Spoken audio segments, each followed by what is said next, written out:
तो हेलो दोस्तों, कैसे हैं आप लोग। मैं हूं अंकुर और स्वागत है आपका मेरे और आपके अपने चैनल कॉमिक बुक गाय पर।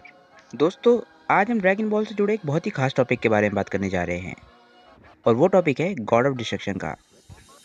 दोस्तों, ये बात तो क्लियर है कि ड्रैगन बॉल या ड्रैगन बॉल जी की शुरुआत में गॉड ऑफ डिस्ट्रक्शन के बारे में किसी को भी नहीं पता था, यहाँ तक कि अकीरा टोरियामा को भी नहीं। और इसी वजह से God of destruction dragon ball history का सबसे बड़ा रेडकॉन बन गया है। रेडकॉन का मतलब ये होता है कि किसी भी स्टोरी में एक नई तरीके की इन्फॉर्मेशन जोड़ देना बिना पुरानी इन्फॉर्मेशन को ख़राब किए। जैसे कि ड्रैगन बॉल जी में सुप्रीम का इसको दिखाया गया था और वो सबसे ऊपर के गॉड्स थे, पर ड्रैगन बॉल सुपर में गॉड ऑफ डिस्ट्रक्शन को दिखाया गया और उसके ऊपर जेनोसामा को दिखाया गया। ये एक तरह से नई इन्फॉर्मेशन है, पर इससे पुरानी इन्फॉर्मेशन ख़राब नहीं होती। ड्रैगन बॉल जी के एंड में गोकू की सुपर सैयन 3 की फॉर्म दुनिया में शायद सबसे ज़्यादा ताकतवर थी, पर ड्रैगन बॉल सुपर में जब गॉड ऑफ डिस्ट्रक्शन बीरस को इंट्रोड्यूस किया गया, तब गोकू की सुपर सैयन 3 की फॉर्म बिल्कुल ही कमज़ोर फॉर्म बन के रह गई और बीरस के सामने बिल्कुल भी नहीं टिक पाई। और इसके बाद जो हुआ, वो ड्रैगन बॉल सुपर को एक नए लेवल पे लेके चला गया। गोकू एक गॉड बन गया, पर गोकू ने आज तक जो भी ड्रैगन बॉल की सीरीज़ में किया था वो खुद किया था। पर सुपर सैयन गॉड बनने के लिए 5 साफ दिल वाले सैयन्स को छठे सैयन में अपनी ताकत ट्रांसफ़र करनी होती है, जिसके बाद जन्म होता है सुपर सैयन गॉड का। सीरीज़ के इस पॉइंट पर वेजिटा ऑलरेडी गोकू से बहुत पीछे चल रहा था ताकत के मामले में, पर जब गोकू सुपर सैयन गॉड बन गया और बीरस से लड़ा, तब वेजिटा सच में एक साइड कैरेक्टर बन के रह गया। ड्रैगन बॉल जी के एंड में वेजिटा मान चुका था कि गोकू उससे बेहतर है, पर गोकू की बीरस से लड़ाई के बाद वेजिटा के अंदर फिर से वो आग जग गई कि उसे गोकू को पीछे छोड़ना है। और फिर वो हुआ जो हम सभी लोग चाह रहे थे। वीस ने वेजिटा को ट्रेन करने का ऑफर दिया, पर उसने वेजिटा के सामने एक शर्त रखी, जो शर्त थी कि उसे अगला गॉड ऑफ डिस्ट्रक्शन बनने के लिए मानना पड़ेगा। हालांकि वेजिटा ने इसके लिए हाँ नहीं किया था, पर सीरीज में उस पॉइंट पर वेजिटा से अच्छा कोई कैंडिडेट नहीं था जो गॉड ऑफ डिस्ट्रक्शन बन सके, क्योंकि गोकू एक बहुत ही साफ दिल का सैयन है और गोकू कभी भी बिना मतलब के तबाही नहीं बचाएगा, और इसी वजह से शायद वो कभी भी गॉड ऑफ डिस्ट्रक्शन नहीं बन सकता। पर हम इस चीज़ को कंफर्म नहीं कह सकते, क्योंकि ड्रैगन बॉल सुपर अभी ख़त्म नहीं हुआ है और आगे जाके ये डिटेल्स चेंज हो सकती हैं। हो सकता है कि सीरीज़ में आगे जाके हमें गॉड ऑफ डिस्ट्रक्शन का अलग मीनिंग दिखाया जाए। हो सकता है बीरस डिस्ट्रक्शन से ज़्यादा और भी कुछ करता हो, जो अभी हमारे को सीरीज़ में ना दिखाया गया हो।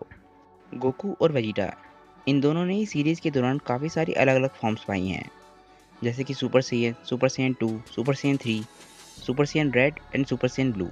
ये सारी की सारी ही फॉर्म्स हर सैयन के लिए कॉमन है, जो हर सैयन अचीव कर सकता है। बस उस सैयन को उस लेवल की ट्रेनिंग करनी होगी। पर टूर्नामेंट ऑफ पावर के दौरान कुछ अलग हुआ।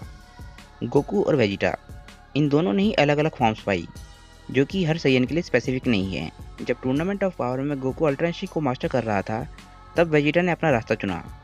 उसने बोला कि मैं अपने तरीके से आगे बढ़ूंगा, और उसको जो फॉर्म मिली वो थी सुपर सैयन ब्लू एवोल्यूशन, जो शायद वेजिटा की अभी तक की सबसे ताकतवर फॉर्म है। अगर पावर स्केलिंग की बात की जाए तो ये अल्ट्रा इंस्टिंक्ट के बराबर बिल्कुल भी नहीं है। ताकत के मामले में ये करीब गोकू की super Saiyan blue Kaioken into 20 के बराबर होगी।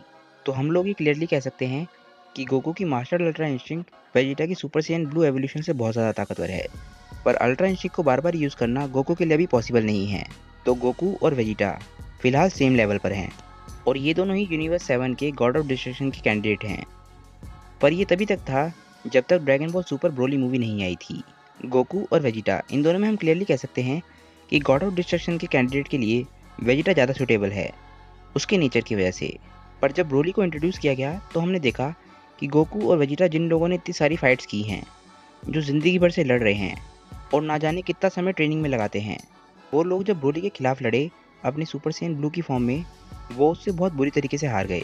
ब्रोली, जिसने ज़िंदगी में कभी सीरियसली फाइट नहीं करी, वो गोकू और वेजिटा से जीत गया, जो अपनी सबसे ताकतवर फॉर्म सुपर सैयन ब्लू की फॉर्म में थे।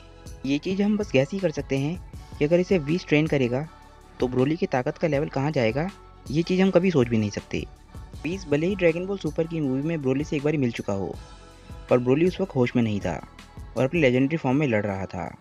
अगर वीस फैसला करता है कि वो ब्रोली को भी उसी तरीके से ट्रेन करेगा जैसे वो गोकू और वेजिटा को कर रहा है, तो दोस्तों शायद हमारे को ड्रैगन बॉल सीरीज़ का नया गॉड ऑफ डिस्ट्रक्शन का कैंडिडेट मिल चुका है। आप लोगों के हिसाब से गोकू, वेजिटा और ब्रोली, इन तीनों में गॉड ऑफ डिस्ट्रक्शन बनने के लिए सबसे ज़्यादा सूटेबल कौन है? आप लोग मुझे नीचे कमेंट करके ज़रूर बताइएगा। दोस्तों, आज की वीडियो को हम यहीं पे एंड करते हैं। ये बस एक डिस्कशन वीडियो थी। अगर आप लोगों को आज की वीडियो अच्छी लगी हो तो वीडियो पर लाइक ज़रूर ठोकिएगा।